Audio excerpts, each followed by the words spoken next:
Hi, and welcome to World War Whiskey. This is going to be a show in where we test whiskeys head to head against each other. Now, I know what you might be thinking. Hey, there's a lot of shows already that are testing and telling you how whiskeys taste and telling you which ones are the best. And that might be true. But there's not many shows, if any shows that I know of, that are testing these whiskeys head to head.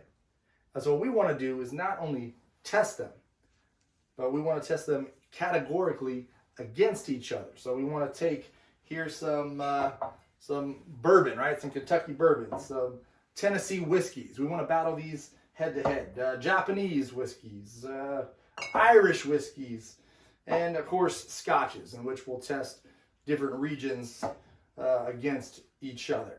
Now, as we do that, as we test these whiskeys, region for region, style for style, what's going to happen is each week is going to move on and one whiskey is going to go home.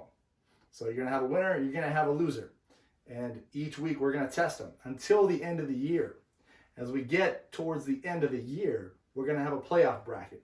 All the winners, all the bourbon winners start to go head to head against each other.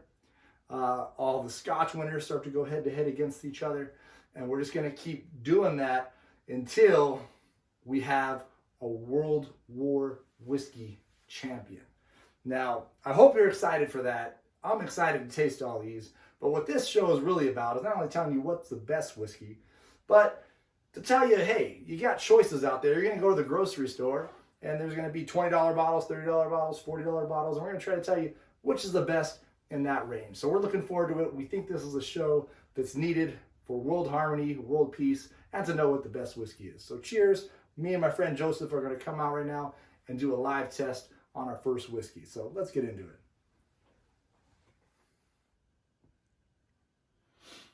All right, guys, for episode 1, we're going to test some popular blends here. As I said, I brought my friend Joseph along to help me test these. So let's get into ranking some of these very common blends.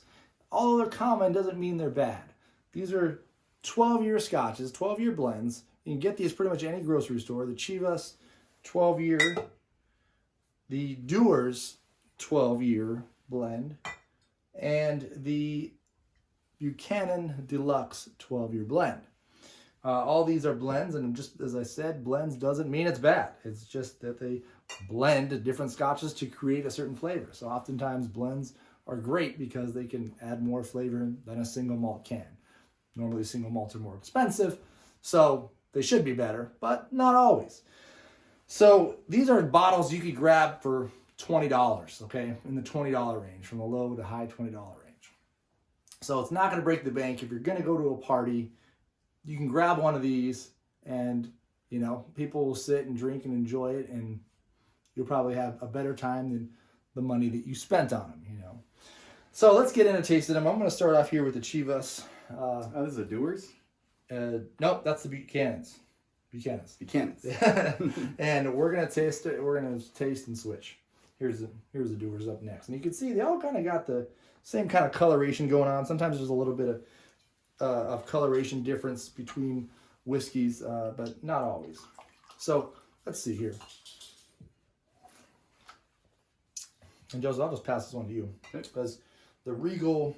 The first thing that hits me about this Chivas Regal is it's very smooth. It's very non-offensive for scotch. Sometimes people think of scotch as like real leathery and like leather boot. This isn't that type of scotch. It's not going to overpower you with smoke or wood or leather. So would you agree? Pretty smooth? Pretty smooth.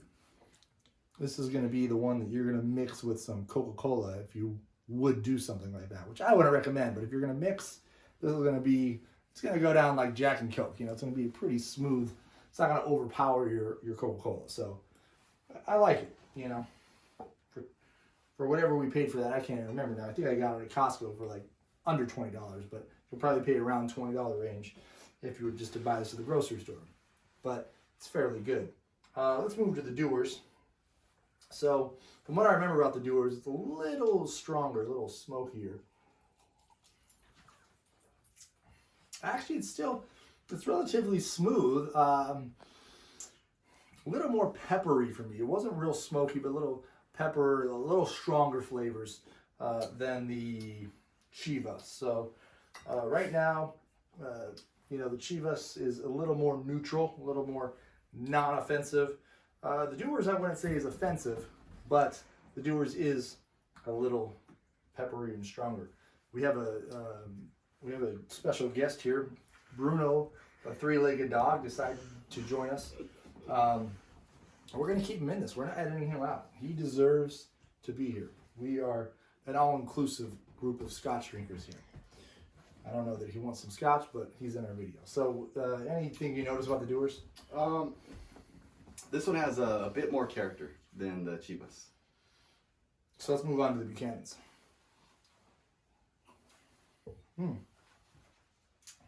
That one definitely is the smokiest and the strongest of the bunch.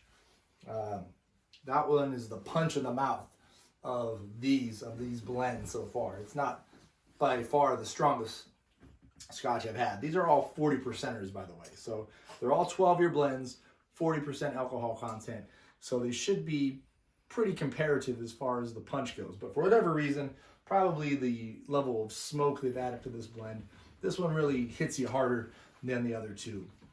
So thoughts, Joseph? This one is definitely the boldest of the three. I would agree with that. So let's ask this question. Which of these, if you had to send one home, you had 3 dates, which one's going home first? The first one to go will be the first one that we tasted. The Chivas Regal, 12-year. I agree. I don't think it's bad. I know people are going to say it was the first one eliminated on World War Whiskey, so it's the worst. Not necessarily. This is a very smooth scotch, as I said. This is the one you show up with for people that don't drink scotch, and they're going to be happy with. And they're going to say, wow, that wasn't too bad. That's kind of like, Jack Daniels. It's not Jack. It's different than Jack Daniels for sure. But it's kind of that non-offensive type of whiskey.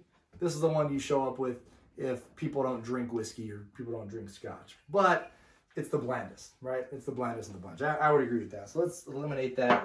I got to taste these two again here.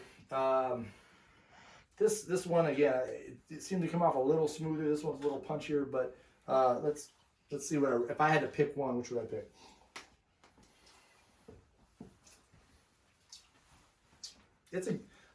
The Dewar's is for being a popular blend. The Dewar's 12 is solid.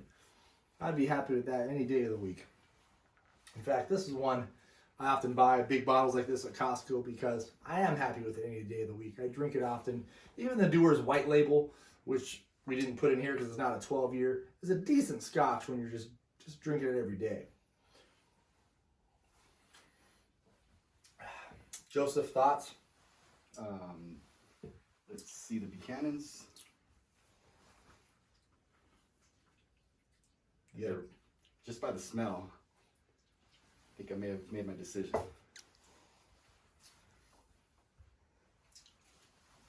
I think I know mine as well. Who are you giving it to? I'm going to have to give final pick to the Buchanans. It was close. It took me 3 or 4 tastes to be able to decide, but I also would side with the Buchanans. It's the smokiest of the bunch.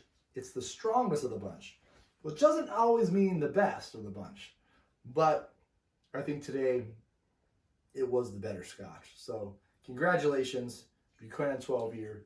You've taken week 1 in the battle of the World War Whiskey. Hopefully we'll see you on down the road.